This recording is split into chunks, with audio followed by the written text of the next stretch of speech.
वो किसी सिग्नल को एम्पलीफाई कर सकता है, बढ़ा सकता है। एक्टिव कंपोनेंट और पैसिव कंपोनेंट क्या? चलिए, एक्टिव कंपोनेंट ऐसा कंपोनेंट जिसको कार्य करने के लिए बाहरी ऊर्जा स्रोत की आवश्यकता होती है और ये कंपोनेंट की सिग्नल के पावर को बढ़ा देता है, एक्टिव कंपोनेंट कहलाता है। कहने का मतलब जो एक्टिव कंपोनेंट है वो किसी सिग्नल को एम्पलीफाई कर सकता है, बढ़ा सकता है। ठीक है, तो जैसे में हम लोग देखते हैं क्या क्या है, ये डायोड है, ट्रांजिस्टर है और सेमीकंडक्टर से बना हुआ कोई भी इलेक्ट्रॉनिक डिवाइस जो कि सेमीकंडक्टर से जो बना हुआ होगा वो सब एक्टिव कंपोनेंट्स में आएंगे। ठीक है, अब दूसरा देखते हैं पैसिव कंपोनेंट। तो पैसिव कंपोनेंट में है ऐसा कंपोनेंट जिनको कार्य करने के लिए बाहरी ऊर्जा स्रोत की आवश्यकता नहीं होती है, और ये किसी भी सिग्नल को एम्पलीफाई नहीं कर सकता है। हमारा एक्टिव था कि एम्पलीफाई कर रहा था और ये एम्पलीफाई नहीं कर सकता। ठीक है, अर्थात ये किसी भी सिग्नल के पावर को बढ़ा नहीं सकता, पैसिव कंपोनेंट कहलाता है। जैसे आपका रेजिस्टेंस, कैपेसिटेंस, इंडक्टेंस, ये तीनों ऐसा कंपोनेंट है जो कि पैसिव कंपोनेंट है और बहुत सारे कंपोनेंट्स हैं। तो अभी फिलहाल हम लोग तीन वही को लिए हैं।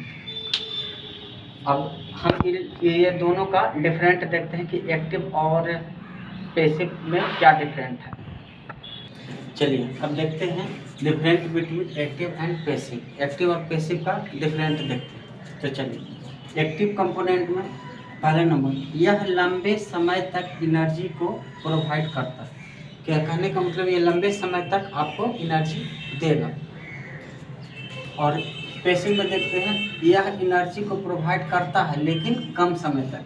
यह भी एनर्जी को प्रोवाइड करता है लेकिन कम समय तक। ये लंबे समय तक देता है और ये कम समय तक देता है। दूसरा, इसके अंदर इंटरनल एम्पलीफिकेशन प्रॉपर्टी होता है। इसके अंदर इंटरनल प्रॉपर्टी एम्पलीफिकेशन प्रॉपर्टी जो होता है वो एम्पलीफिकेशन करने का मतलब, जैसे कोई साउंड है तो साउंड का आवाज़ बढ़ाने या घटाने में इसका इंटरनल प्रॉपर्टी होता है। मैंने घटा दिया तो समझिए इसके अंदर एक प्रॉपर्टी है जो कि एम्पलीफिकेशन करता है, सिग्नल को बढ़ाता है।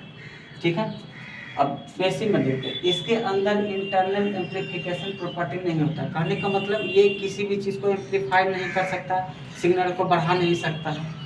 ठीक है, अब तीसरा देखते हैं, वोल्टेज सोर्स, करंट सोर्स और ऑपरेशनल एम्पलीफायर। ये जो है आपका एक्टिव कंपोनेंट का होता है, ये एक्टिव कंपोनेंट में है।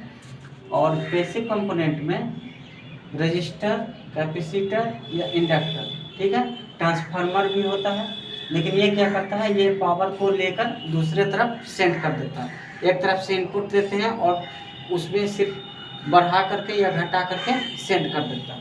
तो ये हमारा एक ये प्रॉपर्टी था आपका पैसिव का। तो आप लोगों ने एक्टिव और पैसिव कंपोनेंट का दोनों का प्रॉपर्टी देखा और एक्टिव किसे कहते हैं, पैसिव किसे कहते हैं, ये भी देखा।